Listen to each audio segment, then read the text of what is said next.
You're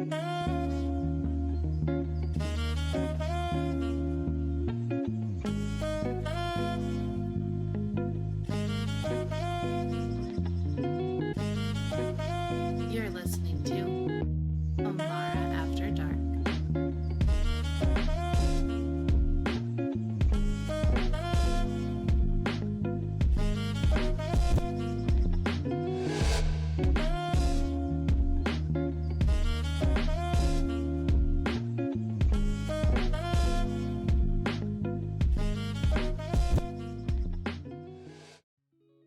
Hey there, and welcome back to another episode of Amara After Dark. This week, I am joined by some of the biggest names in the music scene.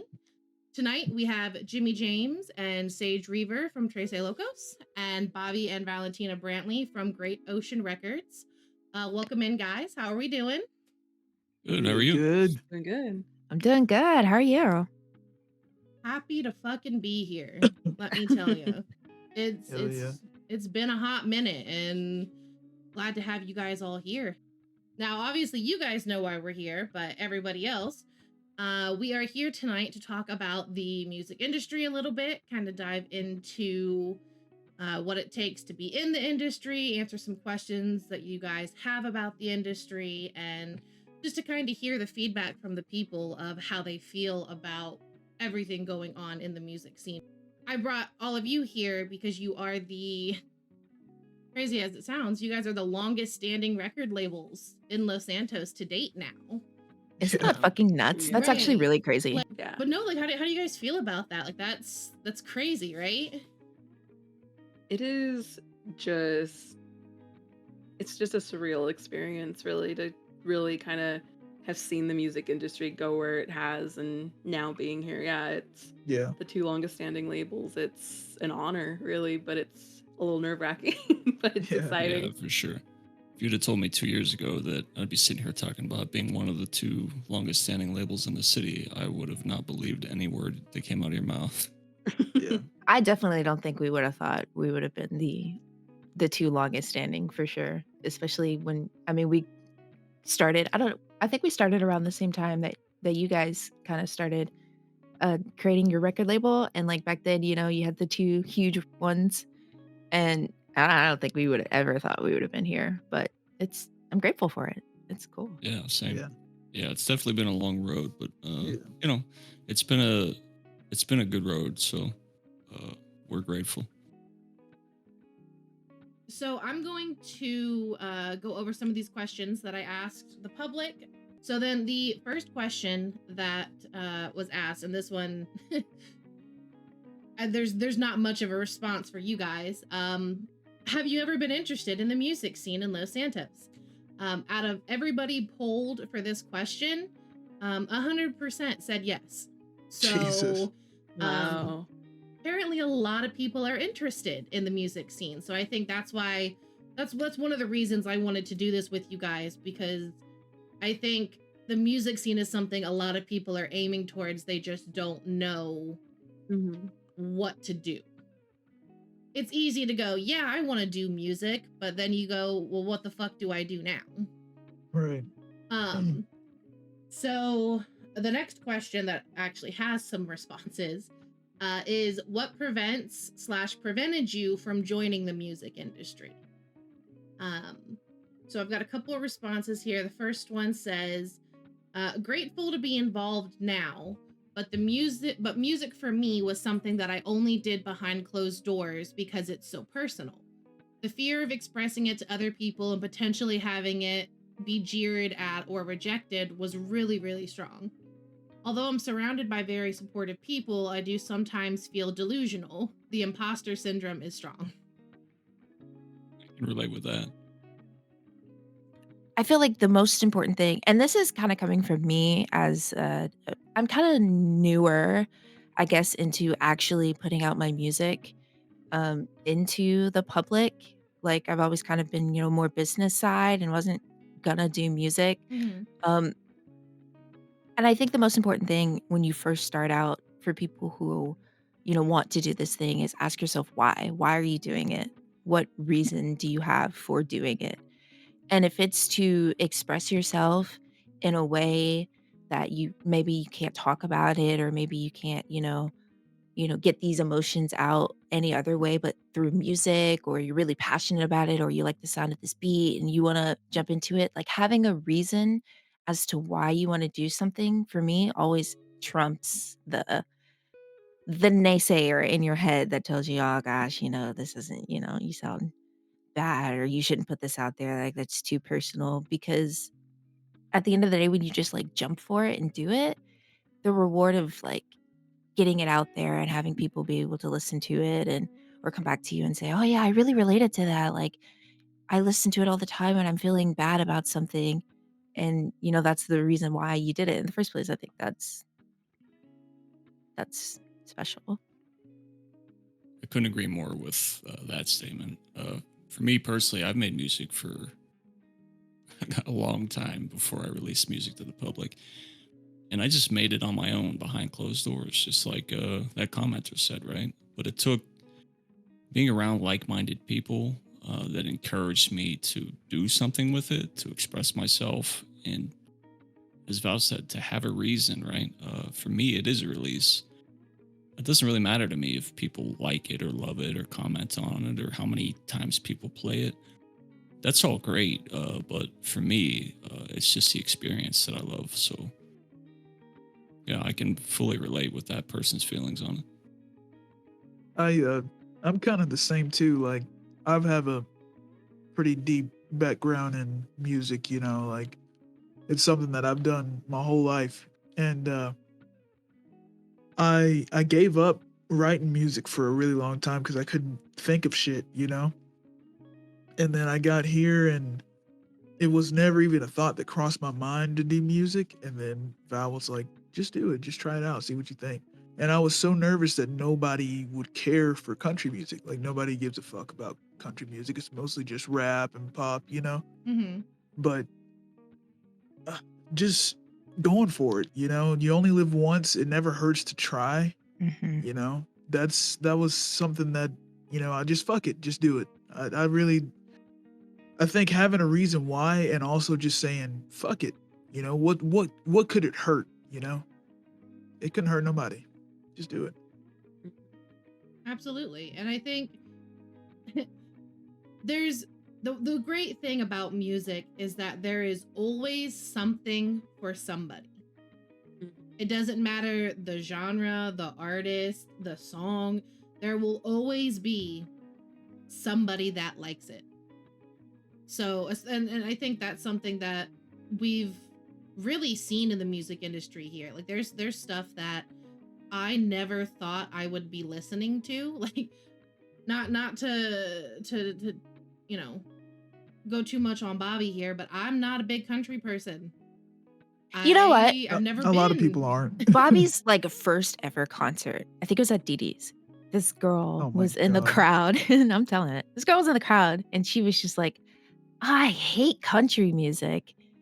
And like, I I don't remember who. It's probably Aqua or whatever. It was like turning Yeah. around and like went in on this girl about it. But like, that can be discouraging for a lot of people Mhm. to you're up on stage and people in the crowd are like, "God, I hate this genre. God, I hate this song." Um, but what I respect about Bobby a lot is that stuff like that doesn't discourage him. He's just like, "Okay, well, fuck you."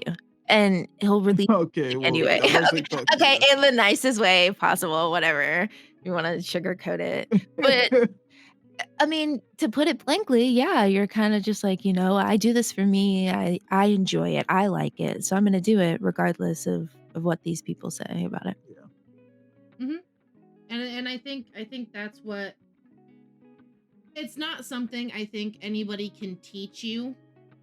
I think it's something that you personally have to go through when you are releasing not just music but content in general. I mean, I don't do music, but even releasing the stuff that I've released for the podcasts and whatnot, or even as a news reporter when you're releasing articles, there's always that, oh God, is anyone even gonna read this? Is anyone even gonna like it? Yeah. There comes a certain time in your career where you just go, I don't give a fuck anymore. Yeah. Like I'm doing this because I enjoy it. It's what I want to do. And if people like it, cool. If not, fuck off. Like, I don't care. You also have to learn that not everybody's gonna like it. Right. And Yeah. that's just what I tell myself. Not everybody's gonna like this song. Not everybody's gonna like this style. It is what it is. It's for you. You Yeah. did it. That's It's your something craft. that's something that when I talked to Trece Locos early on was like they always encouraged like, doing the music, that you like for yourself. Cause yeah, like, it isn't always going to be something for everyone, but it's exciting you obviously when people do like it. But when you're putting something out there that you're proud of, you can't always let that negativity, if people want to have that kind of negativity, you just can't let it get to you, because if you do, then you're just going to stop doing the craft that you love and kind of depriving people of, what the people that do love your work. Yeah, listen, it's art, right? And there's no painter in the world that goes around and polls everybody before they make a painting and say, hey, what would you like me to paint? Like, this is paint because I love the paint. And if people like it, they like it. And if they don't, they don't. Right. If you were to It's go really not around any different. and ask everybody, what do you want me to put in this song? You're never going to get the song done. You can't please everybody with everything you do. And that's, like I said, I think that's just something that you just have to work through.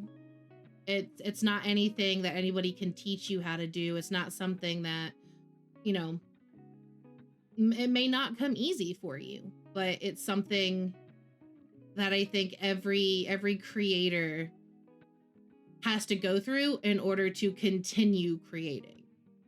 Because I'm sure you guys have gone through that spot where you're like, fuck, man, like people really don't like this right now, or I don't feel like this is as good as it should be. And then when you get those people that do say they do like it, or if you're really, really proud of it, then I hate saying that you don't care, because clearly you care about the stuff you create. But when you are happy with what you're doing, then it's out there and you just roll with it. It don't phase you. Now, the next one, not knowing where to start or who to contact for help or guidance is what's prevented them from joining the music industry. How do you guys feel about that? So I used to feel the same way, but key part there is go to events and talk to people. You like someone's music, tell them. You'll get to know people. It takes time. There's a lot of people live in this city, lots of events, lots of artists. Find someone you connect with, meet some people. I mean, that's really it. Like, that's the biggest thing. And there are times, like, there's advertisements out there. I know Great Ocean advertises. Yeah, I mean, the avenues are open. Give us a call, shoot us a text, reach out on Twitter. There are ways. But I feel like people are probably self-conscious or maybe afraid to take that step. But we're all just people like everybody else. So we were once in the same position. So over time, and some of that takes a bit of time, right? You make connections, you meet people, and you share that passion with, and you make friendships. So that's how anything starts, really. You mean you're not big, scary music execs with the suits and the briefcases and the snooty attitudes? Nope. Sometimes, only on Saturdays. Yeah, no, I definitely am. Like, I feel like I give that impression off to people. So, like, Gotta hold I it mean, down, yeah, I feel like I just have to present what I'm, perceived of. Bullshit. She fucking jokes around and cracks up with everybody at Great Ocean. It's ridiculous.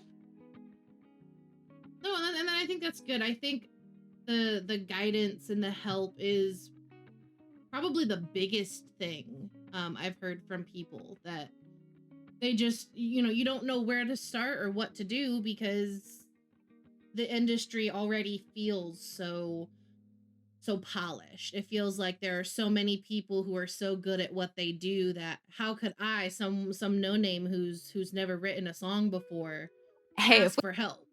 See, if we look polished, then hey, we're doing something great. Yeah, Oh for my real. God. yeah, people For definitely fucking don't. real. Yeah, people don't realize how much work it goes into it. Like the panic, even on like the days of events and stuff. Yes. Like the relief is not even until everyone has left the venue and it's over. Yep. Like it is Yes. like everyone has to get paid, all good, and then you can breathe. Like Yeah. it's definitely scary, but like I think especially when you're new to it and stuff, you really start to realize the more you go to events and stuff and the more you talk to people, um, you are going to meet those people who are willing to help you, are willing to give advice and stuff like, you know, and are willing to even, hear what you have to say about it or whatever. You build those relationships around the city, just interacting with people in the community for music. Um, and you kind of find your way, especially. And I think that's another nice thing why there is so many music labels or even just independent artists because people in the city love collaborating and it's a really nice thing to see. Yeah. Yeah, and everybody keeps bringing up, like, how much time it takes, and it really does. Like, if you're looking Hmm. for instant gratification, like, you're gonna be disappointed Yeah, go because somewhere else. it it literally takes so much time, more time than people realize to actually get your foot in the ground, to get started. Hmm. Patience is key It's not for the to faint of heart.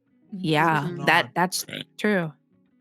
Here's a quick story on that too, just to I guess go along with that commenter. So there was a time during my very first EP release uh, that a guy approached me after that event, introduced himself, and had a long talk about his passion for music and how he didn't know where to start.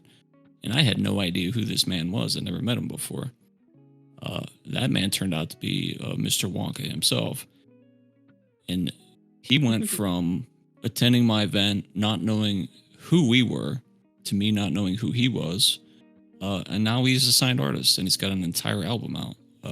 So that's how you do it. I mean, you hear what you like, you find a spot that you have interest in, and you just talk to people. That's how it goes.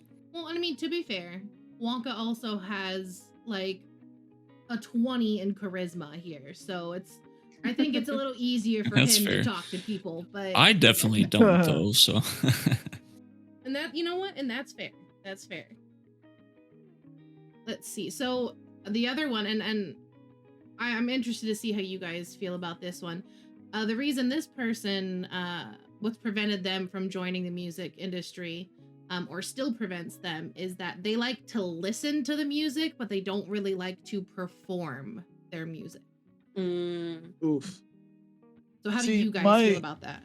my issue with that is that events is what really is gonna put you on the spot. Like it's Mhm. gonna make people know you. That like you can post your music as much as you want to on SoundCloud and hope that somebody might go through there and listen. But the regular everyday Joe is not just sitting there looking at the SoundCloud. You know what I mean? Like even for myself, I'll have people be like, Bobby, when you release some new music? And I'm like, I released one today. I released a song today. Oh, I didn't see it. And that's fine, you know, but an event is what's really gonna make people know who you are. Mhm. They're gonna see you come up, everybody's listening to your music live.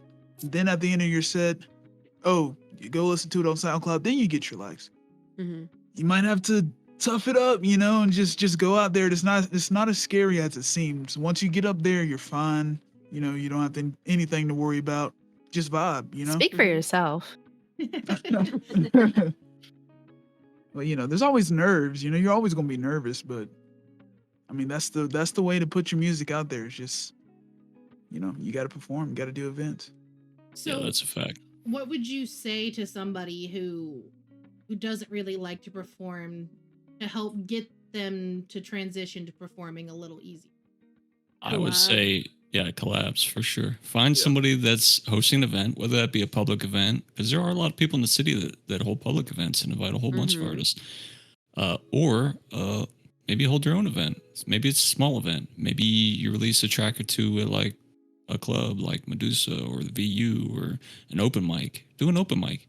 Open mics, I was about to say, are perfect moments. Like that is like a moment you could even come and just do a cover and just show your singing abilities. Like that's what I did with what my music really early on is I tested it. I like went to an open mic at like No Love and it was fun. And then, later on decided I was like, yeah, I'm gonna definitely do this. Like open mics are such great places. Or even Yeah. like try to see about hosting an open mic. Maybe get with your friends or get with other people who maybe are up and coming too and want to do stuff. Like That's the whole thing about like networking and stuff. And these businesses love to work with people, and they love having events and pop-up events even and stuff. People love going to that and listening to the music and seeing new people. Yeah, and do it for free. Yeah. Yeah. Listen, free draws people in. Can't be mad at that. So, all right. The next one, this one I thought was kind of funny because this is also how I feel. What's prevented them or still prevents them from joining the music industry? Not knowing anything about music theory, how to mix, or how to find somebody that can mix. Yeah. So I got a good one for that. I don't know anything about music theory. I've never mixed anything in my life. And I just figured it out and taught myself because I had a passion to do so. So if you have the love for it, you can do those things. It's not easy. It takes dedication. And like I said, finding somebody is possible, right? But there's only so many producers in the city, and there's a lot of artists. Mm-hmm. So if you have an interest in it, self-educate, learn, teach yourself, ask questions if you want, or make those friendships too. Yeah. Yeah. I myself, I have, I know a little bit about music theory, but I mean, you don't really, you use it, but you don't have to know it. You know what I'm saying? Like, if you know how to sing, you don't have to know the ins and outs of a note and a half note and all this other bullshit. Like, you don't need to know all that shit. Just like you said, if you got a passion for it, teach yourself. You want to learn how to mix? There's thousands of videos. I didn't know shit about mixing. Shit. But I've sat down and taught myself, and I mean, my earlier shit sounds awful because I still didn't know how to mix then. And then, I've had K1 mix my stuff, and kind of listening to what he does kind of help me out, and then, research. The internet is full of shit that you can teach yourself a lot. Yeah, I don't know, I don't even music theory, nothing. Like, I just know how to like write, and then I know how to like construct it a little bit. I like finding the music, and just like it's really as simple as just finding a beat that works for you, writing, like finding the story of what you're trying to put out there, what genre you want to do, kind of, and having that idea. Because I think we all listen to music, we all know music that we really like, we know kind of a setup of how a song should sound, right? I want to say too that it's important to keep in mind that producing and mixing is also an art, just like making the music in the first place. So there is no like button you push in the studio that mixes everything the same that someone else does it. The way Bobby mixes is different than the way I mix, is different than the way K1 mixes, different than how Mr. Light mixes. We all have our own technique, our own style. And that's important to keep in mind. You got to find what style you like. Take your time. Don't rush. I think a lot of people want to just rush and be like, and even myself, I'll be mixing up my own stuff and be like, damn, I want to hurry up and finish this up. And okay, this sounds good enough. Take your time with it. Just slow down. You're going to get the song out there eventually. Just take your time. And don't get too much in your head, Don't beat yourself up. I think as musicians, you're always your biggest critic. What might you think sounds awful might sound beautiful to somebody else. So just take your time. Yeah, the important part about improving, right, and growing as an artist is releasing music. You cannot grow if you don't release music. And sometimes you're going to release music that's not very good. That's part of the path. You can't move forward unless you take the first step. Yep. Gotta start somewhere. Yeah. Like me, myself, I don't release a lot of music. At One Bunch, I really take my time with at least the writing process. That's usually the longest process for me, is the writing, because I'm so critical of my lyrics. I want my lyrics to make sense. I want them to mean something and not just be words put on the paper, Mm-hmm. So it takes me a while to release music, but it's, I mean, it's a passion, I love it. I love, breaking apart a song and putting it together, that's just, but it takes time, you know what I mean? So, and then don't, like she said, don't rush and get yourself burnt out. You're releasing so many songs and doing so many songs that you're like, fuck it, I don't want to do anything, Oh yeah, there is no pressure for like, you don't have to get into this industry and immediately release 3 albums. You know, there are a lot of Right. artists out there that don't release albums. They'll do a couple songs here, there, just one here, or, you know, they're the one thing that I love about the music scene is that it is incredibly customizable. You can do what you want to do. Unless you're, granted, I don't know a lot about other labels, but I don't think anyone's requiring you to sit here and you got to have this album done by this time, or we're cutting you Fuck no. out, or, you know, Nah. it's I think creating music in itself is a very personal journey. Although it can take a while to do it, the longer you hold on to it, the more likely you are to drive yourself crazy. So finding that balance, I think, is something you can't even do until you're really getting in it. Yep. So this last one, the reason that they haven't joined the music scene is the scarcity of the genre. They said, I want to make the scarcity of the genre I want to make not being accepted or being too hard to get together. They said specifically post-hardcore / nu metal. There really isn't a whole lot of that. They listed an example for a band, I Prevail. Now, I don't know much about metal and whatnot, but I know that Good band. that is an up and coming genre in the city. Still not a whole lot of people in it. Okay. Well, I think that's just silly. Let me tell you why. Well, okay, if it's because you are getting a band together and you need specific type of people who listen to that drama, very niche, fine, sure, that's valid. But like, even if the genre that you want to do hasn't been done in the city before, be the first to do it. Why not? Yeah, that's more reason to do it. Yeah, you like, and that's your own lane, that's your own unique. It gives you something like unique about you that nobody's done before. You get to do something differently. You get to bring another breath of fresh air into the city and open up new pathways for other people who are, hey, that sounded kind of cool. I want to do something like that. Boom, now you've got like a whole new genre like on the map.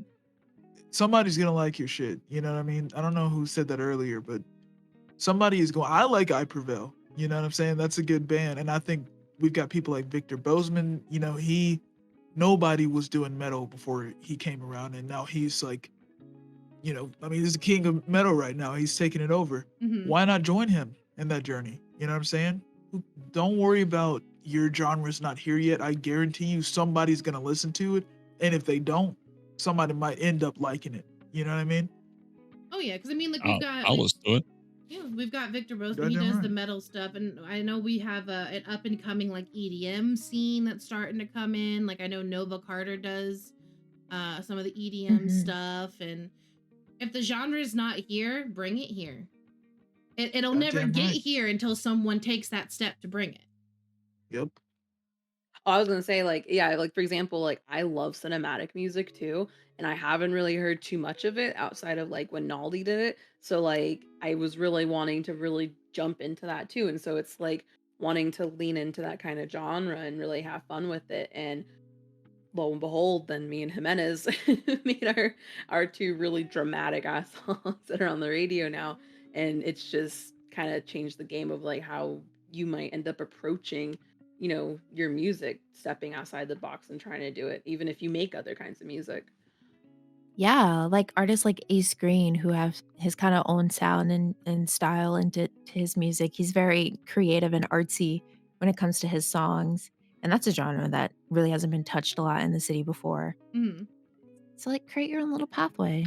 Do it. Be the first one. Someone's got to do it, and it might as well be you. Yeah, why not? And, you know, I think, especially, I mean, granted, I'm talking to you guys right now, so I might be kissing your asses a little bit, but like, you guys are very supportive of people wanting to do something different. And I think a lot of people don't realize how supportive the music industry is in this city. It might not be their cup of tea, but they're not going to go, God, that was shit. Like, why would you release that? And if you hear an Hell artist no. that's saying that, they're gonna get fucking canceled on Twitter anyway. So Right. we This don't town don't tolerate play that about the stuff. music scene. Hell Nah, no. that Hell shit no.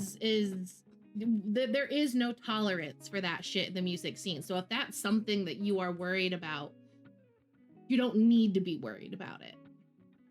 Yeah, I think both of our labels are probably in a similar position when we say that the reason we exist is because we felt our stuff was different and didn't really fit in the niche, right? So 100%. we wanted to do our own thing because we have our own style, our own vision, and we fully support people that have that mindset. Be you. So then I guess I can ask, I don't know if we've covered it in these responses, but what was preventing you guys from starting in the industry when you were first getting started? Was it the lack of variety? Was it being nervous to perform? Producing my music was the most nerve-wracking thing. I had to learn how to produce like just my music because I didn't want to be like a bother on the people like at the time K1 or even Jimenez and like Trece are going to to other people or even Mr. Light, because they all work with so many people. And I was like, dang, if I really want to start making music, I don't want to be like, having to come out and be like, hey, I have like these 10 songs I want to work on, and they're very busy. And then, I was like, I was really kind of like, oh, I don't know what to do. L'Oreal was so amazing enough to produce Shadow of Death for me and work with me on that. And then In and of Itself was my second song I released, and I produced that. And that was kind of what kept me out of it for so long, was how do I even make my voice, have reverb to it, or how do I lessen the brightness of my voice? How do I, chop this up and everything? And it was just kind of a learning curve that I had to get over because I really wanted to make music, and thankfully finally did it. And Jimenez over there believed in me and said, "Hey, I want to bring you in as a producer." And I was like, "Oh, great!" And here we are now producing for the label. For me, it was more like we mentioned earlier, when we got started, it was like June of 2022. And back then, like there was Legacy and No Love, and like they were humongous companies. And I didn't know any of those people. I didn't know how to get in contact with those people. They had so many artists of such high quality, and I had such a niche way of doing things. I was just like, you know what, I'll just try it myself. Like, I just do it for fun. I never really thought about it as, hey, I'm going to be like this huge label in the city. It's never really the intent, right? We just wanted to have fun and like, I guess, play by our rules, right? And not really worry about trying to fit into something that didn't fit into our needs. I think for me it was kind of the same. I think I came around into the town around the same time that Jimenez did, and I had some friends. I think it was Naldi or it was a group of people that we were kind of hanging out with, and Naldi was also friends with them. And they were like, "Well, you should do country music. You should do country music." And I was like, "No, ain't nobody gonna want to listen to no country music." And at the time, it was just Legacy, and it was, you know, mostly pop and rap. And I just really didn't believe anybody would like it, and I didn't know where to start. I didn't know how to mix or anything. I had used band labs in the past, but I didn't know shit about it. And I ended up going. I think we met with Stacy Cox one day, and Stacy, I don't know how we got talking about music, but she was like, "Let me introduce you to K1." And I went to K1 and I asked him if he would mix country music, and he was like, "I don't know how to mix country music, but sure, man, you can send your stuff over to me. It'd be $25,000." And I was like, "Fuck that, dude. I probably had like maybe fucking $5,000 to my name." I was like, "Fuck that shit." So I went back home and I kind of figured out how to mix. I think the first song that I sung was this country cover. It was a cover of Raymond. Raymond. It's a Yes. song called Raymond. And I showed it to some people, and they were like, "You should fucking do this. Like, just keep doing it." And then I released What Hurts the Most, and after that, it was just skyrocketing from there. but it took me doing it on my own, and then eventually me and K1 and Keshi got together and we did something, and yeah, I've been working closely with K1 ever since. Mm-hmm. Created history is what you three did right there. What about you, Val? I know, like, obviously you worked. Great Oceans was already a thing before you had started to release yours. So, what finally pushed you to get yours out? Bobby. Bobby is like my biggest supporter. Like he's really pushed me to do a lot and to kind of play with my voice a little bit because I had no idea like what I wanted to do. I think the first thing I ever released is a song that doesn't exist anymore. I'm wiping it off the face of the planet, but it was like a rap that I did in it. And it was so cringe, but he was like, "You should try like rock, like alternative, like pop rock." And I was like, "Rock?" Because I didn't listen to the genre. I mean, like I listened to songs, but that wasn't like my main genre that I listened to. Mm-hmm. And he was like, just try it, just do it. And I don't remember the first song that I did that was of that genre. But I think I just went home and I wrote a song and recorded it and I presented to him the next day and he was like, "Yeah, that's fucking it. That's it."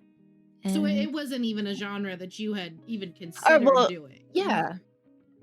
Yeah, like I didn't think I'd be like singing like rock music. Like I think you said imposter syndrome earlier before, Mhm. and I definitely feel that. Like every time I write a song and I like release it, I'm just like, "Oh my God, like I'm talking nonsense. This doesn't even make sense. This doesn't even fit within like how do they say?" And I'm so like particular. I have a really bad like perfectionism habit that I need to kick.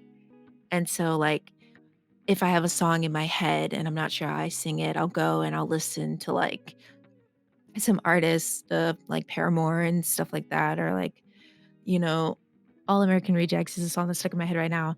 And I'll listen to stuff like that and I'll pick up kind of like how they do it, their cues and stuff. And then I can go back and add my own twist to it and put it on a song. But even then sometimes it doesn't feel right. So I don't know. I get over it. And Bobby pushes me a lot. So he's the reason that I started doing any of this. So the next question that I asked the public is, what would you like to see done differently in the music scene? This one says, I think performances can be a bit more interesting, like in terms of production. Like give us Britney Spears. And I don't Yeah. know if they mean like red Strobe lights jumpsuit, and like fire going Dancers, in the yeah. background, or are you talking like I'm walking out on stage with a python? Because fireworks in the To that I background. say, do your own event I and am you put not all of doing that that. together and you Yep. come back Yeah. with us on how we can improve it Yep. for us. And That's what that's I'll not say to cheap to that. do all that either. Oh, Yeah, hell right. no. You I was want about that to would say be that like costs 4,000, money. 500,000 if you're like, oh my goodness. Yeah. So It's what I'm hearing here is, if you're willing to donate to the bigger production fund, we can make We'll that take it. work. Yeah, hit us I'll up. drop my Yeah. bank account, Yeah. Yeah, if you let's want go. it. I'd love to. I'll have Or fireworks, jet planes, whatever the fuck you want. or try it yourself and see if you're able to achieve the I mean, the performances already are amazing as Right. is. But yeah, like if you want to see something, maybe try and see what you can do. Yeah, but I Let's mean, post this work with your challenge, all right? Yeah, yeah. You got $1,000, 4 artists, and no Right. venue. Oh, Right. oh my God. Oh my god. No, Well, but come I will on. say, for a person who loves like the theatrics and being dramatic, I can agree that there's a lot of stuff that you can see now with events that people are kind of pushing the I guess the envelope of what's in their means, like like sets that people perform, like Mm-hmm. when Terror Town happened, like all of the sets were like, I don't know if the word is interactive to say, but it was interesting, like how people had that set up and it made it a good show. And I think that's Yeah. for me, it doesn't matter if you have a big stage and fancy lights and whatever the bullshit, like the actual artist performing and them putting their songs together and creating that set list. And that is the show to me. That's Mm-hmm. why I like going to events because that's interesting on my part. Mm-hmm. and you know, on that same note, I think when you're watching these performances, it's one thing Sean and I have talked about multiple times is how hard these like backup dancers work. Yeah. Like I watch them and I'm like, I couldn't keep that shit on beat to save my life. So the fact that there are like 6 different people on the stage all dancing at the same time, all coming Yeah. together with the music, And not is just learning one Yeah. song. I no, mean, it's like 6, 7. it's full sets and Yeah, it A lot of is it time and is energy. Yeah, Mhm. I remember because I used to work at the VU, and then at one point I worked with Nacho for his album release he had.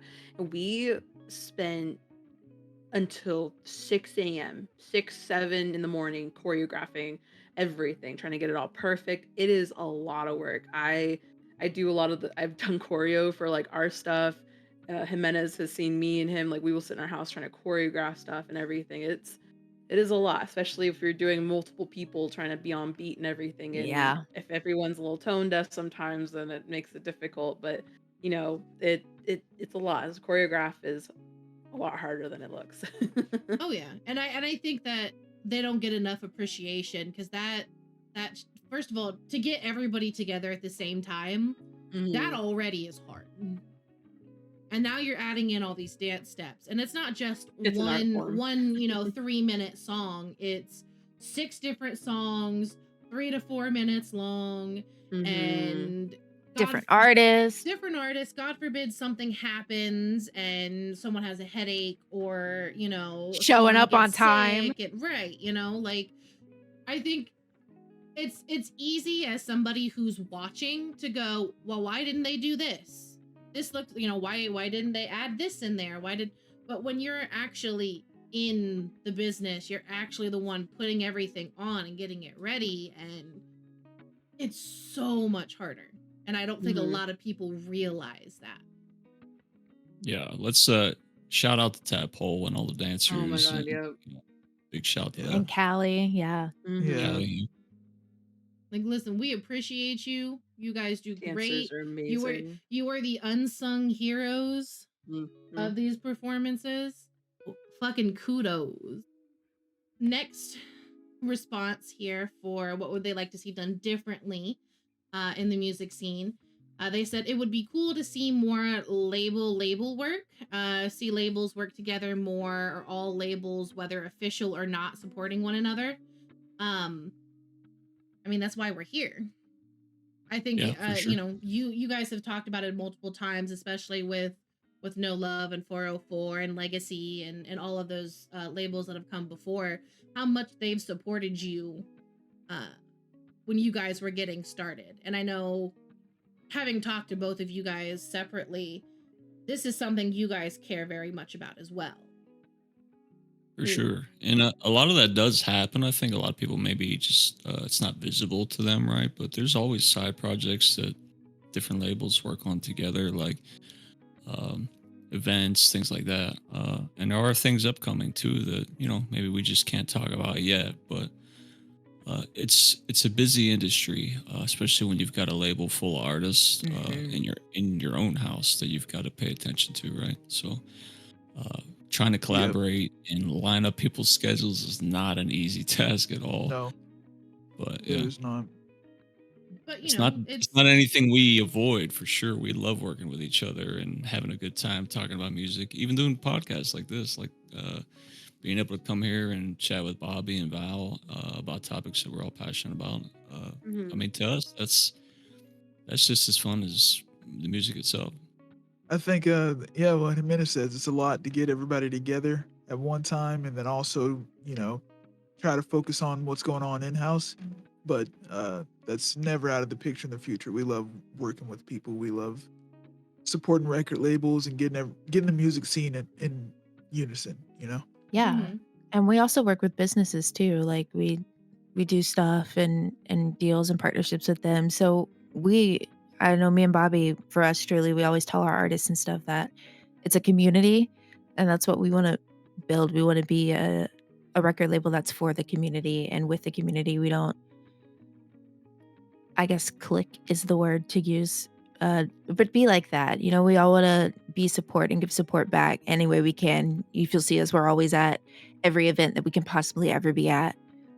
If we're not otherwise busy already, but because we want to show that support any way that we can, to anybody. That includes independent artists. I mean, we've Yeah. got some released music with independent features on it, so it's not that we don't collab with people. We definitely do. Yeah.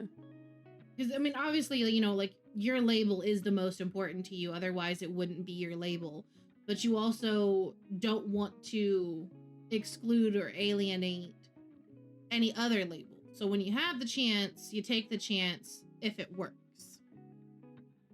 Yeah. Because you don't want to overwhelm yourself. You don't want to overwhelm your artists. I mean, could you guys do events every week? Probably, but you're gonna exhaust your artists. You're not gonna have any money. You know, you're gonna be so exhausted that it's not gonna be fun anymore, and you're Yeah, gonna grow to I'd resent lose the my work. mind. Yeah, I was Right. gonna I say, would who's gonna lose plan my that? fucking mind. I Oh would yeah. go crazy. There was a point where I remember like there was a music event from some labels like every single day, every Yup. other day, and it was Yep. like a little overwhelming, you know. But it's, you know, if you're able to do it, you're able to do it. But it can be a bit overwhelming sometimes. The artists and stuff gotta Oh yeah. Plus, for leave. us, we like to show support, right? So we try to Mhm. go to those events. So Yeah. on top of planning our own and going to public events, we also try to show support to other labels Yep. by going to their events. Yeah, I was about to say we're all musicians as well, so we're, you know, Mhm. being artists on the back burner, but trying to What is just in be your artists for a mouth? little bit. Yeah. Sunflower seeds. just don't get any on my couch. My cat will eat them. No, no worries. I've been spinning it in a little cup. Okay, good. But no, and I think again, as an outsider looking in, I can understand the want for all of these events to happen, and because Mhm. you always want something to do. You want to go to all these events, and Yeah. when you're having all of those things like that, there is no personal time. You're not getting any time for yourself. You're not getting any time for what you want to do for your own music, for your own life. And this next response kind of ties into what we were already talking about. They said more events that cater to introducing new artists. I know, like, when Mm. you guys are signing people, at least from what I've seen, a lot of times you guys will do uh an entire event to help introduce them and then let them know that they're being signed and this or that. But I Right. think what they're talking about is like an event just for new artists. Is that So something you guys would be interested in doing, or what are your thoughts on that? I wouldn't be opposed to it, right? But I guess it depends, right? It takes conversation, right? So I would say to that, reach out, talk to some labels or some people hosting events, and Mhm. and tell them that you'd like to open for an event or perform at one of their events. I can't imagine any of us would be like, no, you can't perform at our event. Like, but if we don't know who you are and know that you have interest, it's a two-way street. Just Mhm. open the doors of communication and ask. Well, and I think a lot of people don't realize you don't have to be a part of the label to perform at the event, usually. Exactly. Yeah. Right. It can be like, you know, any person, or it could be like an independent artist even, you know, or it could be someone from a different label exactly performing at the event, opening at events and stuff. Like that's like the whole point I think people forget is like definitely like communication is such a big thing. Never be afraid to reach out, you know. At least, you know, you can say that you did, right? And can go from there and kind of, you know, get your footing in the door a bit to be able to put yourself out there, because I'm not gonna lie, if someone straight up found me like at the studio and just came up, and if I wasn't doing anything, they're like, you know, you want to maybe listen to a song, I'd be like, I have a boombox, sure, put it on. You know, I love listening to new people come in the city and stuff and hearing their Mhm. stuff, but if they don't reach out to me, I'm not gonna know. I've had Right. plenty of people pull into my driveway and ask me to if I'd had time to listen to a song. So Hmm. it's not anything that's out of the realm of ordinary for me. Same here. We have people come up to us all the time, you know, wanting to show their music, wanting to talk about their music. I Hmm. mean, we were once there too, you know, being fresh new artists as well. So I think we have an understanding of people who are also trying to Yeah, put their foot in the door as well. Right. can be scary. No one's gonna get mad at you for coming up and asking about music. Right, Now, if exactly. you're being a pest and you're Yeah. hounding and you're blowing up phones and you're not Yeah. Yeah. respecting personal Yeah. time, that's one thing. But If you start tweeting at me to sign you when I've never met you before, then it's probably a little bit too you're much. But probably not gonna get Yeah. signed. yeah, Yeah, it's like a mutual kind of line of respect too, because we get busy. We're humans as well. Sometimes you just gotta let us know, reach out to us, and we'll get back to you. That's always the thing. Never just don't be rude. Just be chill. We're chill people. We Yeah. love meeting new people, working with people. Yeah. We're also human too. We got some, we got Mhm. stuff that we're running a company. It's a lot of work. It's a Mhm. lot of work. So, but just reach out. Don't be afraid to ever reach out, So this response I find a little interesting. The one thing that they said they want to see done differently is they would like for artists to get taken more seriously and just treated with respect. So I'd like to hear what you guys think about by that. Like, what does that mean? by I don't know who? what. Yeah. By the That's public, by the label. that's what I'm not sure about. Because Yeah, I don't know. from what I've seen, I mean, everyone takes the artists Yeah. pretty seriously, and like I mentioned earlier, I mean, I've seen people absolutely drag motherfuckers for talking shit about artists on Twitter, Mhm. and people have been kicked out and handled and stuff like that because the music industry here has no space for that bullshit. Mhm. It seems like, and I don't want to speak for whoever commented, right? Because I'm just guessing at the end of the day. But it just seems like to me that maybe that person had a personal experience Mm-hmm. that they're maybe referring to. But I guess without any details, it's kind of hard to talk on it. But I mean, all of our artists, and I'll challenge anybody in the city to go poll anyone that's signed our label.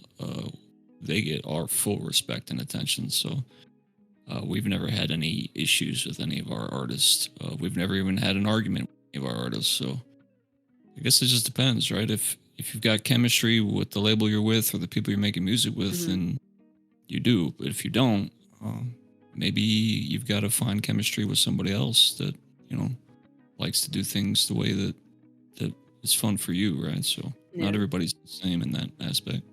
Yeah, if Mhm. it's like people in the music industry, most people take this very seriously because this is like their livelihood and their passions. Now, if you're talking about like people outside the music industry, like even then, I feel like most people take it seriously unless you get those people that are just rude and kind of toxic in general, right? That Right. just say crazy stuff on Twitter to say it to begin with. Um, but for the most part, I feel like it's really taken seriously, or by the most part, by a lot of us, I think. Well, and if it's the general public who is Mhm. doing this, how much can we really do? We can't control the Yeah. actions of other people. You Yeah. can't, all we can do is react to what's happening. And like I said, I've seen that happen. I've seen people sticking up for artists, and obviously there's always a little bit of talking shit between some people, just for the fun of it. But I've at least in my experience have never personally witnessed massive disrespect to any artists. So Yeah. maybe it is a Yeah. personal experience. I don't know if it's Mhm. the public to the artist, if it's a label to an artist. I'm not sure.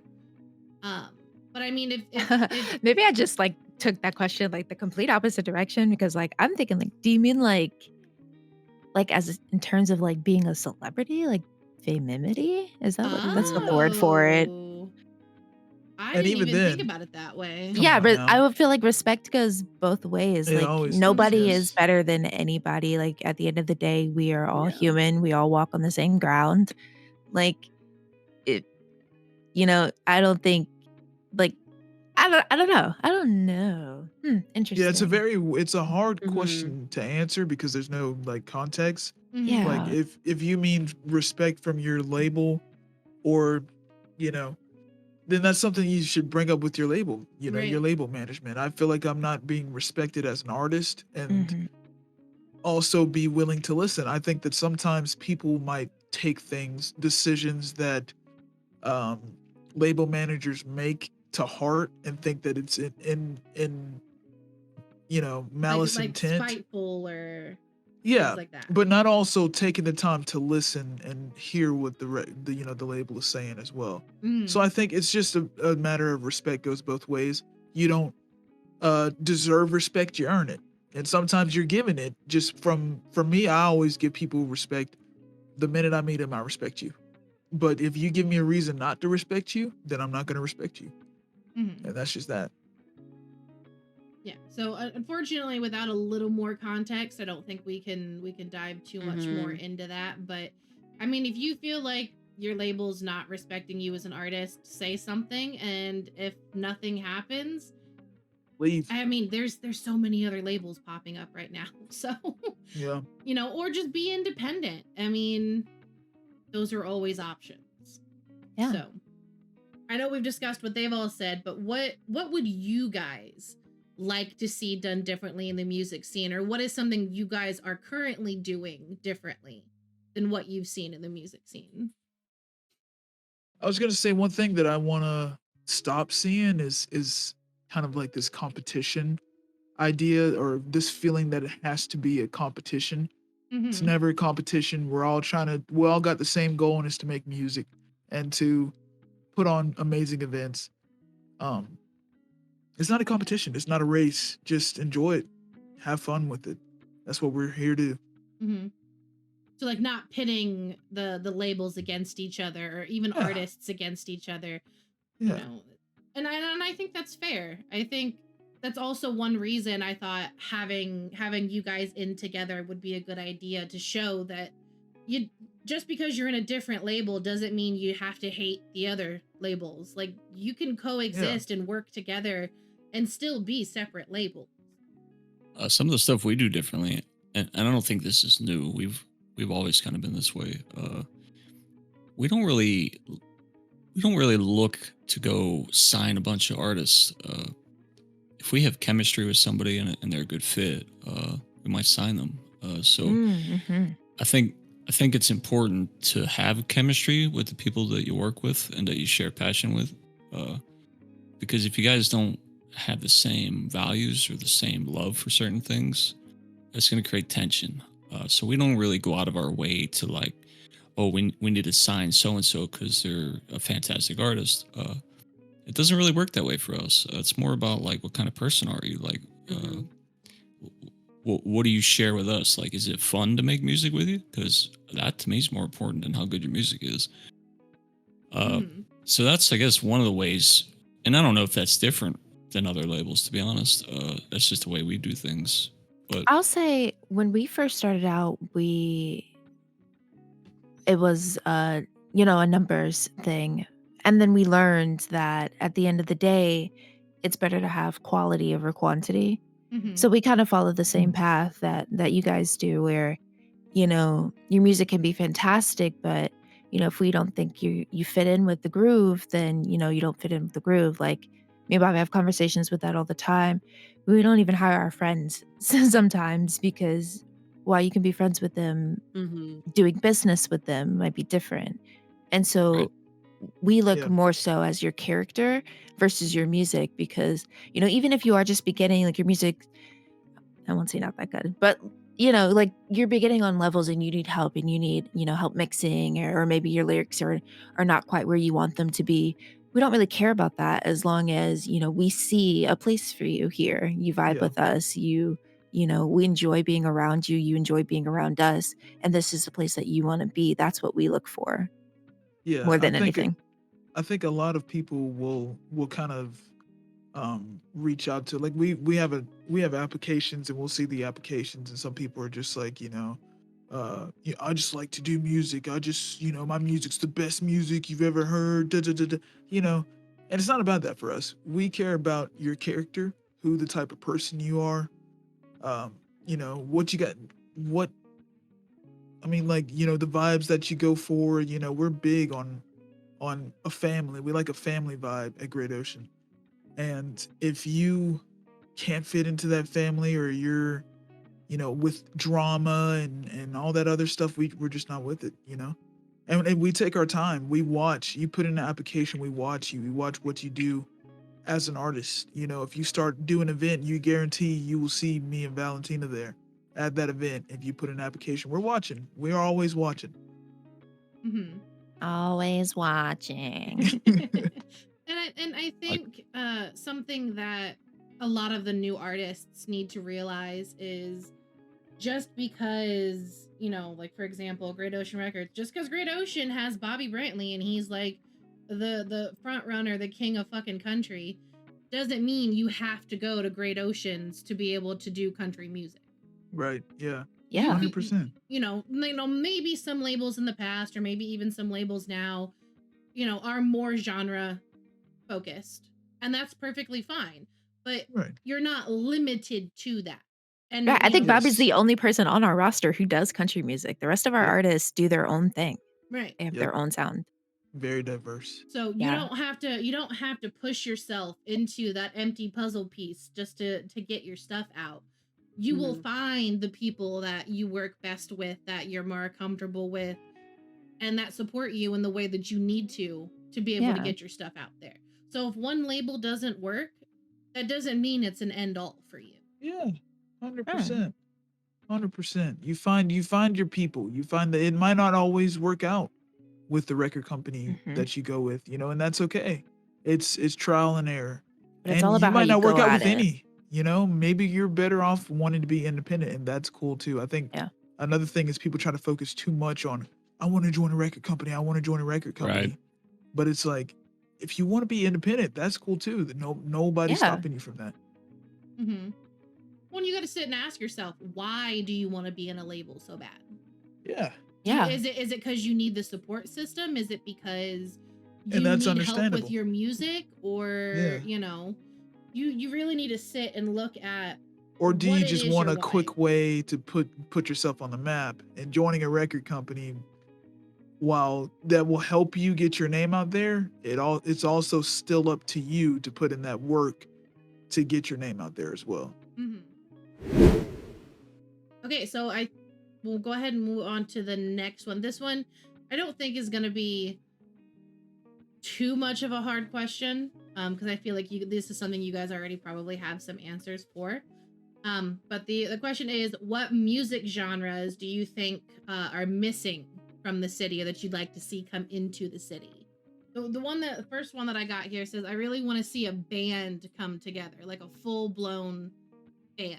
It's got to be more difficult because you have to find the right fit, but I think it would be fun to see how multiple people create a cohesive sound together. Did Ace Green put that fucking response in? I have no clue, unfortunately. That sounds like an Ace Green response right there.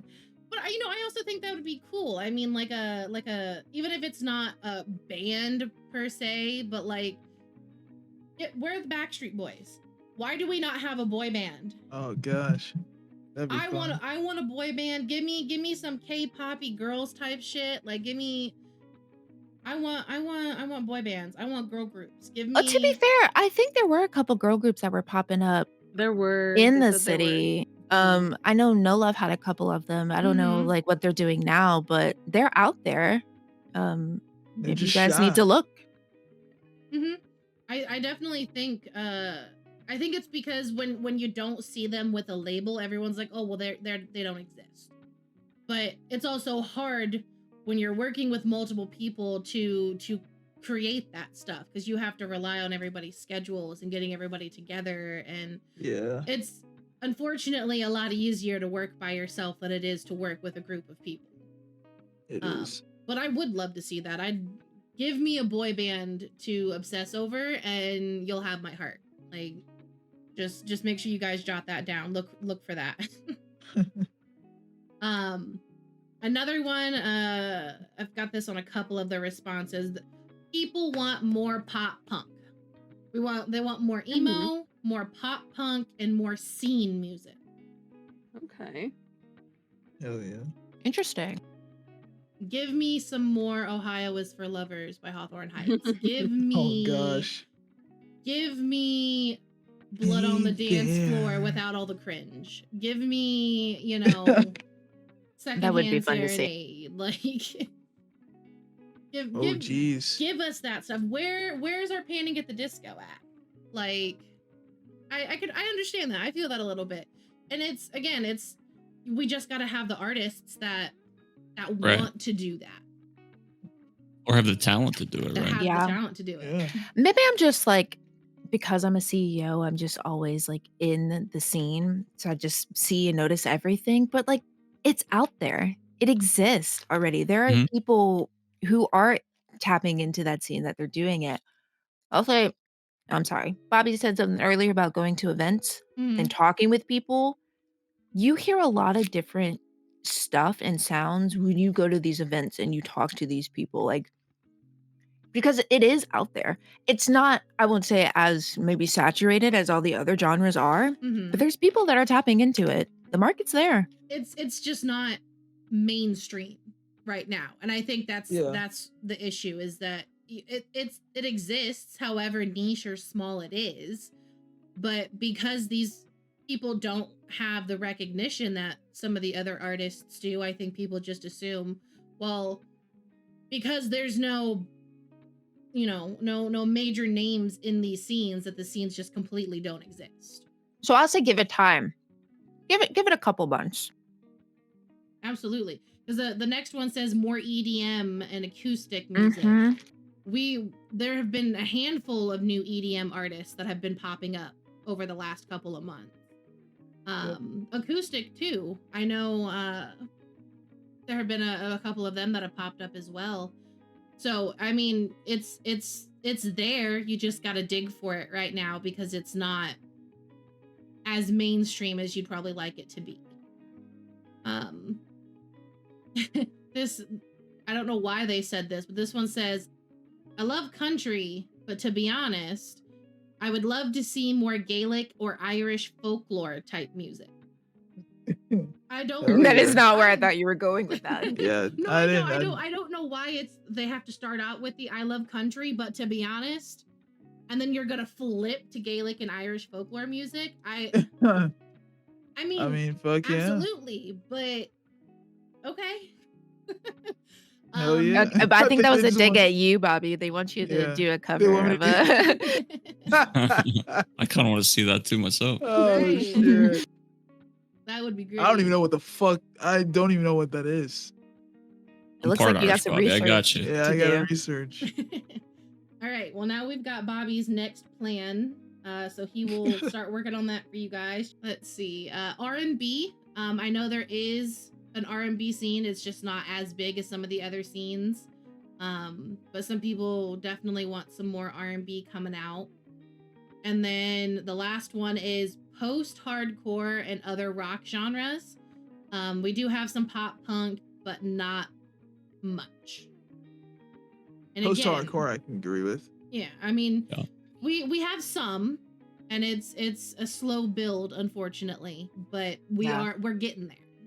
I think a lot of this stems from like what people do themselves, like what they're interested in doing. Mm-hmm. So like, yeah, we could have a wish for more of this in the scene, but like Jimenez said earlier, the people who want to do it and have the talent to do that. Yeah, like I love rock and metal music, but I don't always have the the technique to produce it or make it myself. So we are working on some that hopefully will be out sooner than later. But yeah, I mean, you've got to have somebody that can actually make the music to have it exist. So, I mean, we could tell Bobby, hey, Bobby, I'd love to see you make an R&B song. But if Bobby's just like, you know what, I just don't know how to make an R&B song, then it is what it is, right? Bobby could kill an R&B song. Just he to probably throw that out could, there. yeah. Jesus Christ. Yeah. So But yeah, I agree with all that. I'd love to see all genres of music available for people to listen to and enjoy. Yeah. But yeah, it takes artists to make it before we can see it. So, if you guys had to pick one genre that you really, really want to see more of in City, what would that be? Rock for me. Rock's metal. Yeah, post-hardcore. I want to see that. I'm gonna say more like acoustic, maybe more or like more live performance music, perhaps. But definitely more rock too. Rock and metal would be definitely cool. I want somebody to write a musical. There have been talks about doing musical. Yeah, I would That'd love be to see more cool. theatrical like performances. I think that would be so dope. That would be really cool. As someone who grew up not only watching musicals but doing musicals, there is such a soft spot in my heart for musicals. Yeah, I'm such a theater nerd. Like, listen, if y'all got an idea for a musical, yeah, but oh my god, like give the composing the ideas. score and See, that's like where putting I it all need the together music is theory, and I can't do that shit. I'll give you Now, ideas, but no, okay, let's be real, okay? Really quick. If we were to have a musical in the city, what artist do you think would be good in a musical? I'll start. I think Melly Kim would be great in a musical. Not gonna lie. Oh, absolutely. for sure. I can see Yeah. that. Hell yeah. Ace. Oh my Yeah. god, Ace, Yes, yes. he would be Oh, great yeah. for Mhm. it. I think Bobby Brantley. obviously. Yeah. Yep. I'd like to see Pigeon. Yes. I think Oh Pigeon yeah, would like do a really little great. one of the little sad parts in Oh the yeah. musical. Yeah. She comes out and sings her little song. That'd be badass. And at a We should very, do a fucking musical, bro. Alright, That'd guys, be kind of dope. you heard it here first. Trece Locos, Great Ocean Records, and Weasel coming together to bring you the first musical. Hell yeah. Let's go. We don't know what the fuck it's about or what's gonna happen, but it's happening. Let's go. It has to be something sad though. Something sad has to happen, and the whole show kind of gets kind of sad and low, and all the spotlights all on Pigeon. Oh my gosh. No, I Yeah. got it. An opera moment. It's a musical about the journey of becoming an artist in the city. Oh my That is god. sad. That's pretty The good. sad part could be either her label closed down or she got kicked out of the label and now she doesn't know what to do and if she wants to stay as an artist or if she's gonna leave, and then she discovers that she could be an independent artist all along, and then she starts her own label after that, and that's where it ends. Crazy. Okay, Nice. we got this down. Let's I'm do glad it. that. this is all on record because I will forget about this by the morning. Yeah, me too. Beautiful. Let's go. This last one is specifically directed for you guys. I have let them ask any question, any music related question they have for you guys to answer. First one being, when you finish and publish a song, how often do you think about going back and fixing it? It's hard to leave an old song alone once you learn new and better techniques. Now I know Bobby specifically has been doing this a lot, and that's why Sean and I are mad at him. So, Yeah, I will delete a song quicker than a motherfucker after I hear that it's like, listen, pretty much all of my old songs are gone because they're just trash mixing. Mhm. And it's my mixing, it ain't nothing that nobody else did. It was my shit.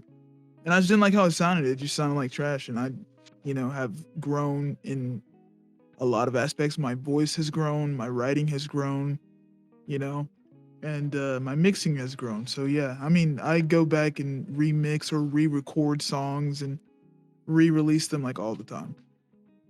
And you're not ashamed that you do that either. You're like, I'm Nope. better now. Let me fix this shit. Yeah, 100%.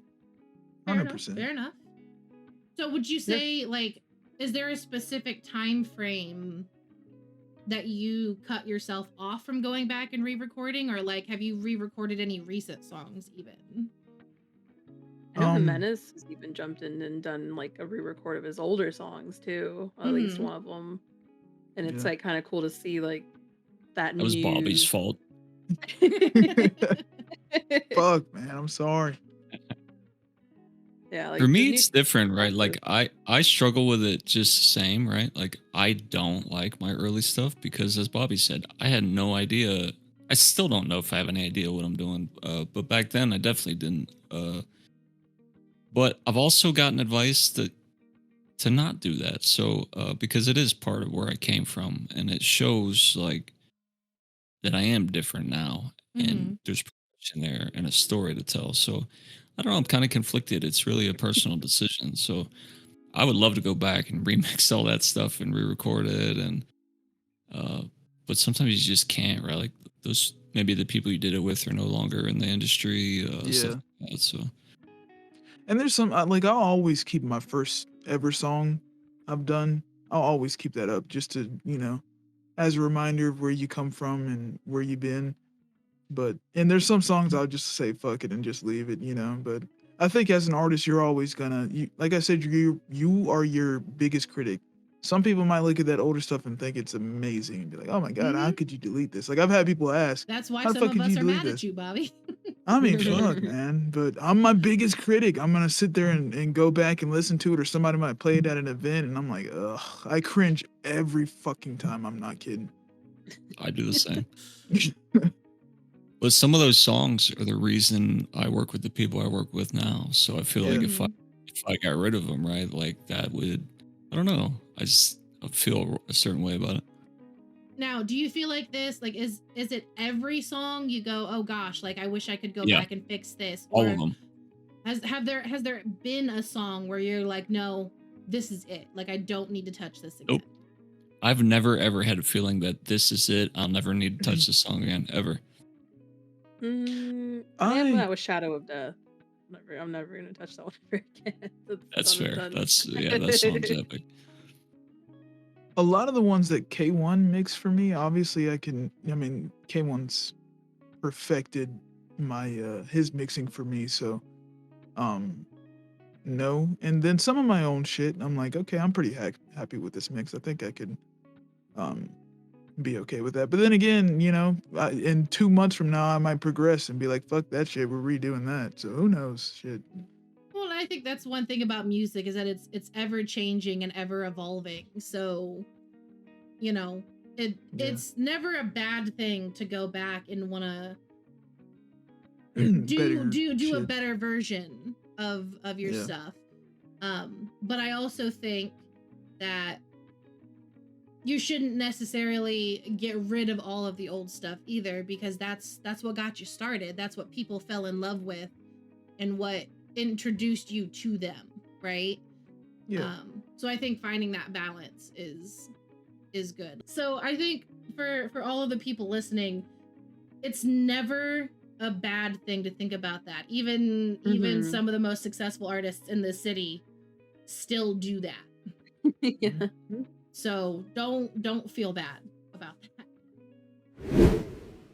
Next question here that they have for you guys. What do you look for when you are signing a new artist? I know we kind of touched briefly on this, but Yeah, chemistry for us. Yep.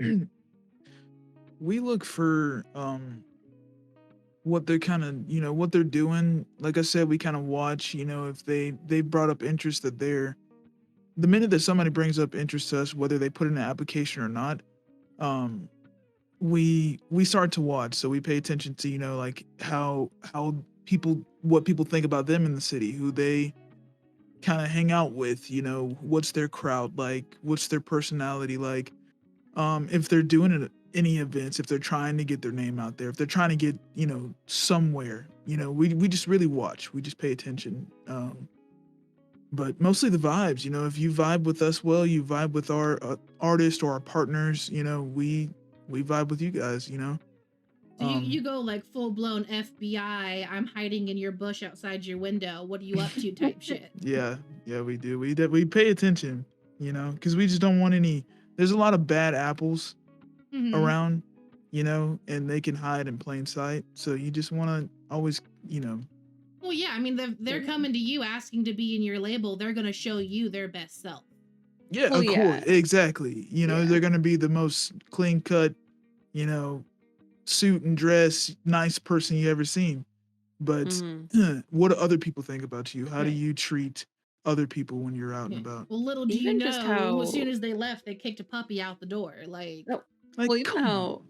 even how they like approach you too. Some people might Yeah. approach you like if you're like genuinely wanting to join the label and you come up to me acting crazy, like or like that you're better than everyone else, I'm instantly Yeah. not gonna lie, I don't want to deal with you because it's Hmm. like for example for us at Trece, like Jimenez was saying, it's a lot about chemistry for us. We really we want to try and see where are you starting because we have had a habit of helping teach our artists from nothing. A lot of our artists had no idea how to even write lyrics. And Jimenez and Clee and some of our other artists that really started this label before I even got there worked together and really helped create the artists that they did, whether it was with myself, Wonka, my sister Ashley, or any of our other artists. Like they all, um, it's just about, do we vibe well? Are we gonna be able to Yeah. communicate well? Because I'm not gonna lie, if you could be really nice and everything, but if you're not communicating with me, like if I'm producing a song for you, are we gonna, work well? Because there's gonna be things, I need to know, and we need to be able to communicate, right? So we kind of have that chance to like work with these people and see what's kind of going on, but it's really about that chemistry. You're gonna like vibe with the rest of our people because we're Yep. very close knit. We're very careful about who we're bringing in because it's like it's not about, and same thing for Great Ocean, I'm sure, right? It's not Yeah. about the numbers. It's not Nope. about it's about the quality of what we're trying to do. Whatever John was, it also comes down to, are we even able to produce the music that you're wanting, right? Yeah. We may not specialize, say, in a super hyper pop song or music, right? Or dance club music, right? Or something like that. But other labels might, so it just comes down to working with us and just communicating and see what we can try and do at the end of the day. That's what we're looking for. Just Well, good people, good, and honest people. I think all it takes is that one person to ruin an image for a label. Oh yeah. Yes. Oh my fucking goodness. Yes. And Yep. and they may look perfect on paper and they might be perfect in an interview, but you start working with them 2 weeks in and all of a sudden they've got an attitude, you're the shittiest person ever, and you've got all these people now telling you, oh well, they were talking shit about your other artists, or they're Yeah, causing all these problems. Then your core group of artists are going to be the people who are there with you through everything, or who you Yep. want to be there with through Yeah. everything, and you want to make sure that sometimes there might be a few bad apples, or whatever, or people who you just may not click with, right? So it's always so important to really think about who are you able to support, who do you want to really have there in your side, because yeah, like they said, like if you bring in someone who's completely crazy toxic and always ready to start like a fight or an issue, that could really hurt the label's image. So Yeah, it's really and about working who with you're, other labels yeah. too. And there's going to be spats sometimes between people naturally. Like, it of happens. 100%. course. We're humans. But like, yeah, definitely no place for like so and so is better because we're this kind of label. Like, we all start out, and if we're supporting each other, that's how you're going to have the support at your events. Yeah. And be willing to have a conversation. I feel like sometimes, I think everybody has had an artist that has done something wrong. Everybody, I mean, some people Hmm. make Mhm. mistakes. Everybody's had that. Be Yeah. willing to, if your artist does something wrong, be willing to communicate, Hmm. and understand where that artist is coming, where that label might be coming from, or that person, whoever might be coming from, and then correct your artist, because they are really the people who show the company. And if your artists are out here Yeah. acting buck wild, 25 That's 8, gonna come back on you. They yeah, represent you. Mm-hmm. yeah, we've Now, been there. this next person, it has submitted 3 questions in their one question. So Damn. answer this how you will. First question is, what is your favorite part about being a label? And who would you really like to collab with? My favorite part about being a label is being able to do what I love with like-minded people that also love that, and not only that, but having the freedom to share that at an event and run a business the way that I envision I'd always wanted to run it. Uh, that's my favorite part. And a lot of that you can do without having a label. You can love what you do with a group of like minded people without being an official label. I've always wanted to collab with Carter Mitchell, but I never got a chance to do that, unfortunately. So Rip GG's on that one. yeah. So yeah, I guess kind of jumping off that. So my favorite part about being a label is just kind of those people to lean on and listen to music with, and come to with ideas, getting thoughts on stuff, just having that excitement to like having people to share my passion with, and write songs with. I mean, my sister's also one of our signed artists, and it's like been our dream forever to like make music together. So that's been absolutely just a dream come true. I love all our artists and just they're so talented. It's really exciting. I it's a dream come true. For who I'd want to work with, I w- I would absolutely love to work with Naldi. I've already kind of talked to him about it. I've kind of like been like, hey, I'm a big fan. Really would love to work with you. So definitely Naldi. He kind of inspired me to get into like a cinematic sound as well. Promised Land is like one of my favorite albums that's ever dropped here. He just has a very unique sound. I think would be super super cool. Mm-hmm.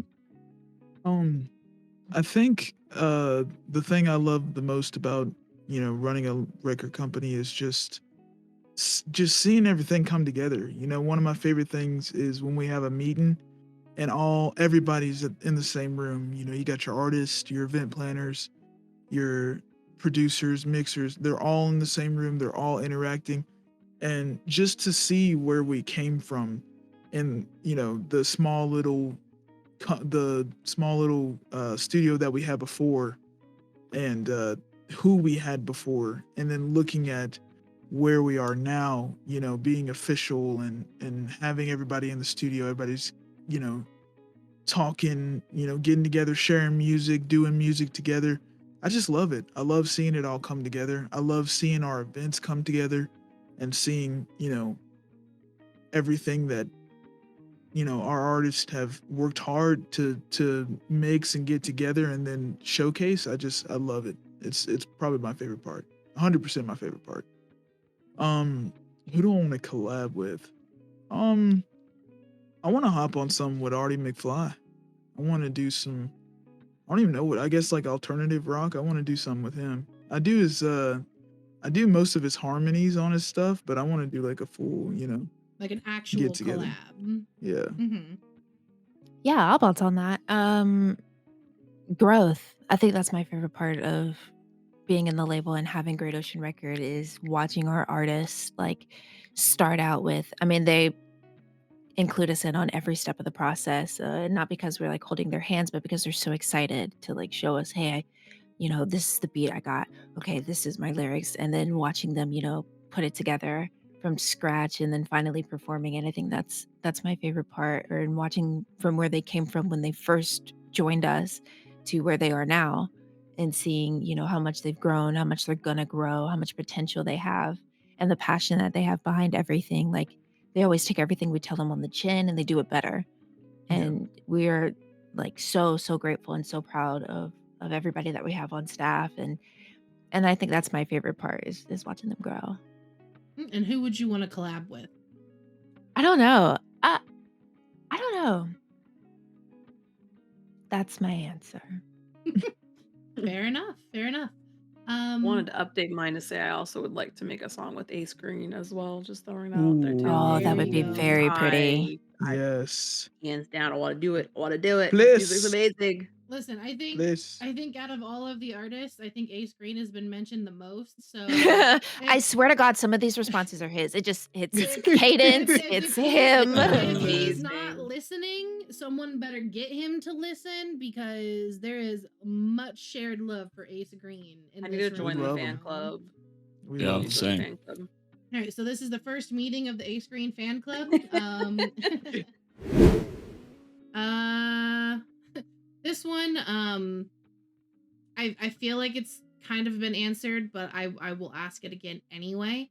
Who would you suggest people to go to set up events and help get their name out there? I mean, honestly, even if you have really, really good events and you have like something you could plan out, even approaching like the COC2 with events, I know they really like ideas and stuff, but honestly, approaching labels, approaching businesses for sponsors and stuff, Mhm. Yeah. different things like that. Especially like restaurants and stuff like Blackwoods that even offer like those like location spaces. People are always eager to work with you, but just make sure you have a plan. Don't just approach it like I mean, but if you have ideas or just run it by people, like people really like to, work together on it and see. They might even have the same idea of wanting to do it. Mhm. Don't just come up to a label and go, "Hey, I want to do an event." About what? I don't know. Right, that Yeah, yeah, take that your might time, throw us a figure little it bit. out, Yeah, exactly. Figure out what you want to do, what the vibe of the, event is. Yeah, just kind of figure out the vibe. Just throw it out there. Everybody in this city loves an event, so I'm sure there is somebody who would be willing to help you out and figure that out. Mhm. Yep. And if you can't figure out an event and you're trying to get your name out there, hit those open mics. Yep. Goddamn right. JJ's doing them pretty frequently, so. All right, and this is the last one from this section. What do you think is the most important rule to follow to make sure you become a successful artist? Love what you do. Yep. Don't rush. Yeah, I think Take that your wraps it time. up perfectly. Have passion in it. I mean, because if you're hating what you're doing, why are you doing it? Yep. Yeah, there's a point where I feel like there's a level of like creatively, being like, oh man, you're hard on yourself, and then there's like straight up just really ruining your entire vibe. Yeah, I mean, I think a lot of people tend to hyper focus on, how many people have listened to their stuff? How many likes do they have? How many You're gonna drive people follows do you crazy, have? yeah. And I think you need to I can't say don't look at those numbers because unfortunately we all look at those numbers. But when you put out a product that you are genuinely happy with, those numbers don't matter. And I think that's something a lot of people need to get to that point. And if loving your work is how you get to that point. So, absolutely. I think that's awesome. Even loving the process, even if you're not fully happy with your final product, like I said before, it's still growth. You have to do those things to grow and to learn. So if you don't love the process and you don't have the passion to be better and to grow, it's probably not for you. If it was easy, everybody would be doing it. Yes. And then we'd have shitty music. This next one, I just asked everybody who their favorite artist was from any label, past or present. So I'll go through their responses and then I'll let you guys give your answers if you'd like. I've got on here, first one is Sasha Rue. Absolutely, can't argue that. Hell yeah. Next one is Sasha Rue, Stacey Cox, and Jacob. Hell yeah. Melly Kim, Laura DeLucci, Luna, and Sage. Oh. Bobby Brantley, Pigeon, and J5. Hell yeah. And I then feel like you can tell a lot about a person's music taste by their favorite artist. And then the last one submitted was just Naldi. Hell yeah. I bet it was Naldi. I mean, listen, who's gonna be your biggest supporter other than yourself? Like, yeah, you know what? You're right. I don't think it's Noldy though, because Noldy's spelled incorrectly, and if he didn't spell his name correctly, I'd be a little worried. He's doing it to throw me off, which it sounds like he might be. But no, so like who That's would funny. you guys say is your favorite artist, past or present, from any label? I'll say for me, when I first got here, the artist that I really listened to was Winnie and Keshi. I think that they're super fucking talented. Like Winnie kills R&B. He does it he's crazy. It's awesome. So yeah, I'll say Winnie and Keshi. I have a couple. So I think I'd have to go with Carter Mitchell, of course, is one. Badal, amazing. Oh yeah. Yeah. I love the way he does his music. It's just I don't know, it just hits different for me. And then Sage, otherwise I wouldn't have hired her. Hell yeah. And you're not just saying that because she's sitting next to you, right? Well, no, yeah, hands down. That's how I met her, is because I loved her music. Okay. I would definitely have to say, it's not just because we're together, run a label together, but genuinely, I was always very much a fan of Jimenez's music. Sasha Rue as well, always one of my favorites. Nacho's music when he was still around was really good. Nacho, I miss him so much. That music was just straight fire. And I'd have to say Stacey Cox as well. Absolutely valid. Your turn, Val. I know, I'm not trying to avoid this question, but it's just like, when somebody asks you what's your favorite song, I never have an answer to it because I It's don't so hard. have a favorite song. It's like all songs are, Awesome. there's always like a song like, I don't know. I don't have a favorite artist because there's a Sasha Rue song that I really, really love. There's an Aldi song that I really love. There's a Keshi song that I really love. So we all. my we all brain like, works differently. I can't Okay. pick. Fair enough. No, that's fair. I'm also very it's hard for me to pick one specific because like you said, I really love this song from this person, but then like this song from that person's also really good. But like I don't always listen to everything by one specific artist. Like Right. I'll hear a song that I like and go with that and then continue. I always, my default answer is always just Bobby because I know most of his music. But I feel like that's also unfair to everybody else that I listen to because I listen to so many others. I mean, Sasha Rue's always up there. I don't think you can like music in this city without appreciating everything Sasha's done. Mm-hmm. Yeah, for sure. Another one I'll throw out is L'Oreal. Nobody can mess with L'Oreal. I'm just saying. Oh yeah, absolutely. And she's a crazy good producer too. Yeah. Yeah. If I had to throw in more, I'd probably say like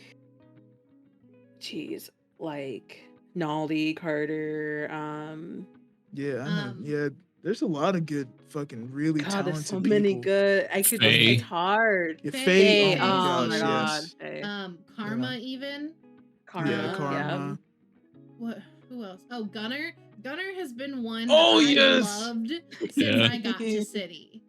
Dude. Yeah. And I was always waiting for him to release more music. But JJ's another good one too. Oh, listen. Ganja Goddess. Yes. Oh yeah. Absolutely love his Ganja Goddess and Vampire fucking get stuck in my head all the fucking time. Absolutely love that. Him singing that song live, I don't know, man. Like, it's crazy to listen to that. It's a whole different thing. So for the dirty little secret, it's just if they have a secret that's burning in the back of their mind that they want to tell somebody but can't tell anybody. And I'm forewarning you guys, I get some of the most ridiculous shit in this. So buckle up. First one is sometimes I think about what it would be like to put a tissue between your cheeks right before a fart, similar to how people blow their nose or sneeze into a handkerchief. It sounds really classy. Yeah. So that's another Ace Green response. I know it is. He's infiltrated. I've never personally thought about putting a Kleenex between my butt cheeks when I have to fart, but I mean, if you're worried, their own shit. If you're worried about any spillage, I suppose maybe, or I don't know. Would it wave like a flag or? Like, how do you? I don't know. Interesting. Yeah. I don't know if I have anything for that one. There's only so much one can say about ass cheek tissues. Yeah, that's so gross. I just can't imagine fucking farting on a fucking piece of tissue. Yeah. So Ew. fair enough. The next one I appreciate the people who respond to these questions to say that they don't have a response. The next one, I asked the question and they said, nope, not at the moment. So Okay. thank you for your contribution. And it was very, very helpful. So we're going to switch over to Ask Amara Anything. Okay. God damn it. So this question, would you hold a tissue to your butt when you fart, similar to how people sneeze into a handkerchief? Shit. No. No. I would not. If I'm that concerned, I'm just gonna go sit on the toilet because Yeah, isn't that? Don't they make tissues for that? Right. First of all, the reverb. Oh, shit, that's so funny. You They know, asked like, again. Just to that really probably make wasn't sure. their dirty little secret, but they want to know if it's also my dirty. It was a Shit. riveting question they Right. had to ask you. They Right. wanted to Maybe know you're if other building people do that relationships. shit. Listen, I'm here to connect the people. All right. Oh shit, that's so funny. That's what that is. Okay, and this other question, what got you started and how did you keep your motivation going till you found your label? I don't have a label. I work for Weasel. We are not Weasel Records. So I guess I got the job there and that's how I found mine. But what about you guys? How'd you guys find your label? I made one. And I think that kind of sums up it for everybody there.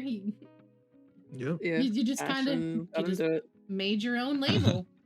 But Yeah. finding the motivation part of that question, I think that's a good part of the question. So for me, it was I like I said before, made music for quite a long time. I never really wrote lyrics or performed or even did vocals. I just my background's more like beat making, sampling, which isn't really done too much anymore. It's more an older technique. Mm-hmm. So that was always my interest. I made EDM in the past, stuff like that. But for me, like, I didn't really know anybody to do vocals on my tracks. So I started just writing stuff myself. And I put that on the shelf for quite a while, right? Because I just didn't have anybody to share it with or anyone that shared the interest. And then, I don't know, just a couple of years ago, met some people that were like, hey, we're going to make a track. Do you want to jump on it? Because we had all talked about music and, our backgrounds. And they knew I had, done some stuff in the past. And that's what reignited it for me, that people showing interest in what I had to offer, or including me, I guess, for lack of a better term. I felt like maybe, I don't know, that was the time to maybe do it again. And here we are. Yeah, I think with like finding the label, just kind of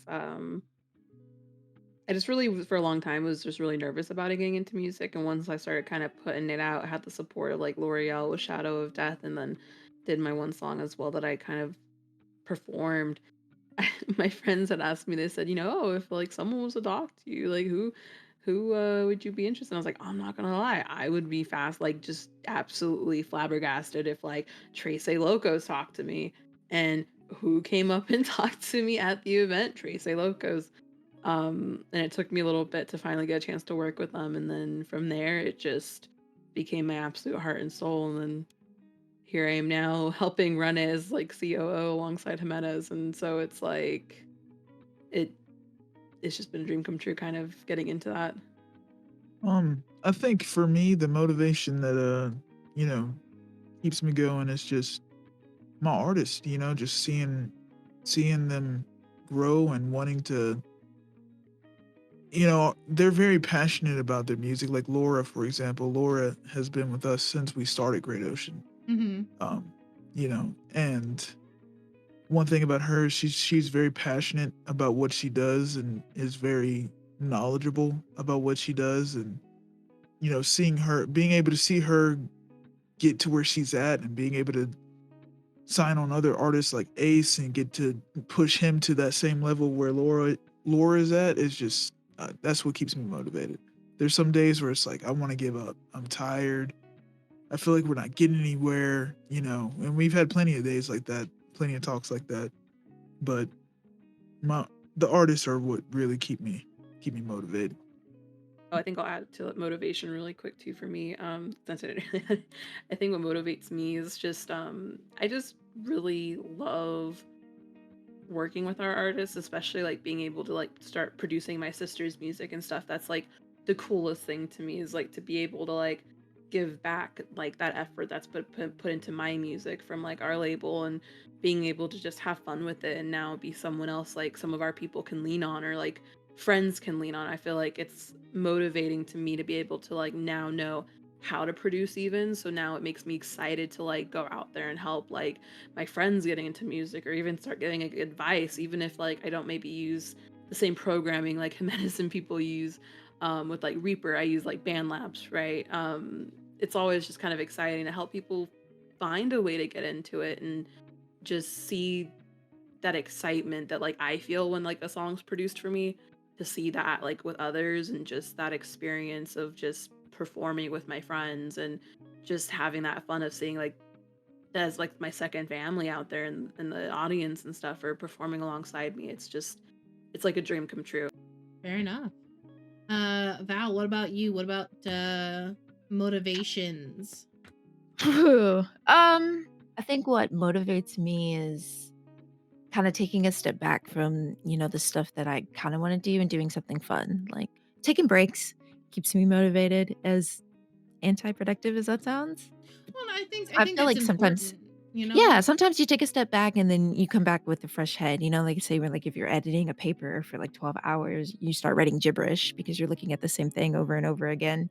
Oh yeah. I feel like it's the same thing with music. Like, if I'm stressing over this one line and this one song, to me, it's just gonna sound bad, and everything doesn't make any sense because I'm just trying to get it done rather than, Giving it the time it needs. yeah, enjoying the process. So I stay motivated by being unmotivated, taking a step back and breathe in for a second, and then I have relish in that unmotivation for a little bit, because it is important to take those breaks. And so I agree with you on that. I think really relishing in those breaks when you have them, because when you come back, you're refreshed, you have all these other ideas, and it feels less pressured to do the work after that point.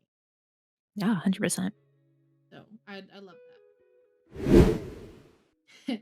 We're gonna end this episode on, I think, the best question, my favorite question, and I already have an answer, so I'm interested to what you guys are gonna say.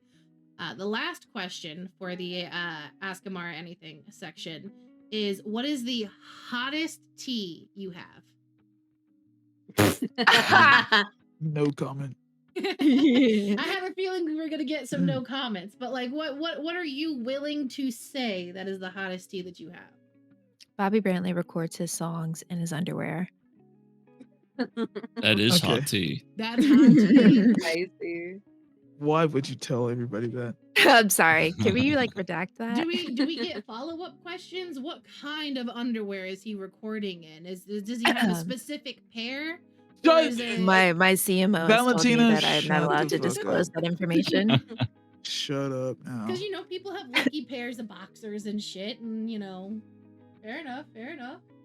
I think they're more like briefs. Will you shut the fuck up? Oh my god! I just Bobby, imagine I didn't know. cowboy ones with little horses and. Oh yeah, the boots and the hat stays on. That's it. Can Does he you at least like throw fucking on be a robe quiet? when people come over to record? No, he just answers the door in all his glory. Got his little my sheriff God. badge on his underwear. A little holster. Oh my gosh. That's and funny. Any other hot tea? My hot tea. There is now a musical in the works, so everyone's got to come back and check on that. So stay on my ass, stay on Trece Locos, stay on Great Oceans. We will have That's a musical crazy. for you People guys at some point. People are gonna roll our Yeah. studios and be like, "Where's the musical?" Right. I would be like, I want to audition. "Listen." Where's it at? You roll Listen, up People are on gonna Great show up in Ocean, you liable to costume. get shot. yeah. And that's the tea, guys. That's all I have for you guys tonight. I appreciate you guys Fuck yeah. coming in so much. Yeah, thanks for Um, having Thanks for us. Yeah. a good time. I wish I could update everybody as to what the next episode's going to be, but I don't know yet. So Hell yeah. keep an eye out for that. But no, so thank you guys for coming in. Thank you everybody for listening and hanging out this far, because this is probably going to be my longest episode. Yes. It's been almost 3 hours, so I will talk to you guys later. Stay safe, have a good time, love each other, all that good shit, and All right. Bye. Bye. Adios.